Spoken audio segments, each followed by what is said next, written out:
I think that's really more of an Andrew question, okay? But I think, what was that pick, 146? We thought he was good value at 146. We have good process, okay? And if you'd have told me, let's see, we picked him on Saturday, right? Friday night driving home, y'all are going to pick Shedeur, I would say that's not happening. But we had a conversation early that morning, and then we had a conversation later that day. I think we had the right people involved in the conversation. At the end of the day, that's Andrew Berry's call. Andrew made the call to pick Shedeur. Just like who's going to start or what play we're going to call is Kevin's call. But that's Andrew's call. He made the call.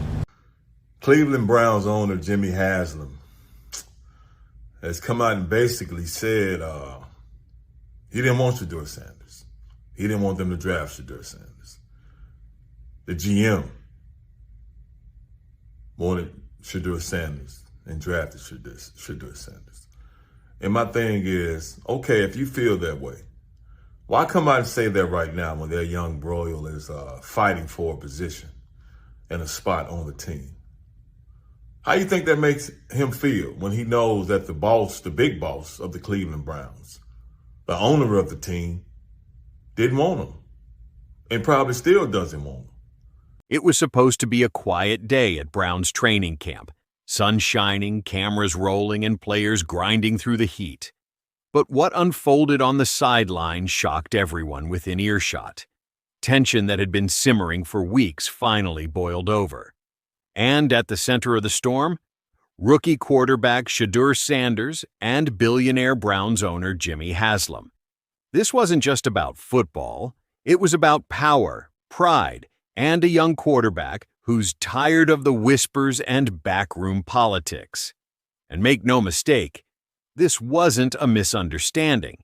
This was a full-on heated exchange that left players and staff frozen in place, wondering what it meant for the Browns' future.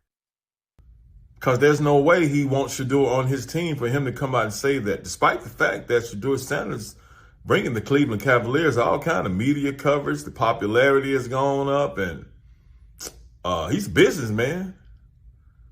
But it's just strange for him to come out and say that against this young man who's out there fighting for a position. When the Browns used the 144th pick in the 2025 NFL Draft to select Shedeur Sanders, fans were stunned. Not because he wasn't talented, he dominated at Colorado under his father, Deion Sanders, but because no one expected him to fall that far. Insiders whispered that his draft stock had mysteriously collapsed during the final weeks. Theories flew around like footballs. Was it politics, personality, or something darker, like a coordinated effort by NFL front offices wary of the Sanders brand? Whatever the reason, Shedeur slipped. But the Browns pounced.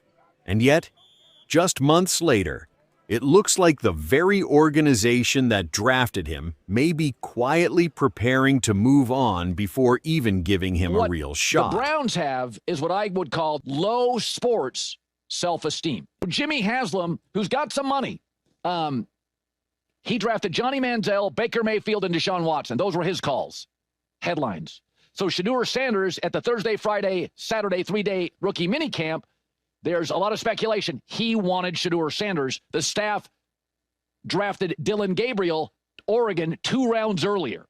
And they were doing that not because they necessarily loved Dillon Gabriel. They liked him, but they thought it would stop their impulsive owner from forcing them to draft in round 4 Shedeur Sanders. Here they went this weekend, and the video, it's just perfect for Jimmy Haslam. All the video out of rookie camp is Shedeur Sanders. I don't blame the kid, by the way. I would have drafted him higher. I think he's a franchise quarterback. Despite outworking veterans in early workouts, Shedeur has been stuck at quarterback 4. No first-team reps, no visible path to starting, not even backup.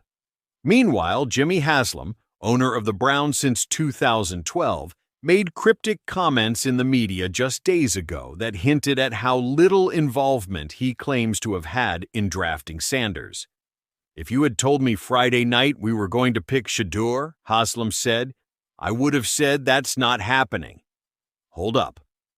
What? That one quote lit up the internet.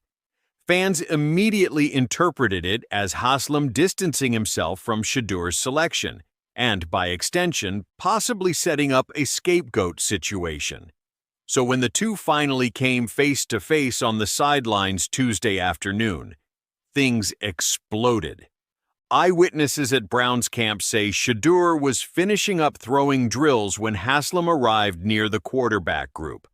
What began as a brief greeting quickly escalated into a visibly intense conversation. According to multiple sources, Shedeur confronted Haslam directly, referencing the owner's comments about not expecting to draft him. Voices raised, gestures became sharp. One source quoted Shedeur as saying, "If you didn't believe in me from the jump, why even let them pick me?" Haslam reportedly fired back, pointing toward GM Andrew Berry, saying, "That was Andrew's call. I trust my football people."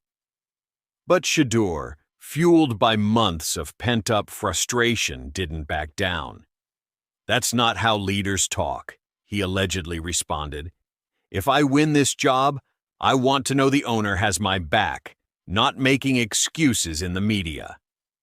At that point, coaches had to step in. Head coach Kevin Stefanski, visibly uncomfortable, tried to de-escalate the situation.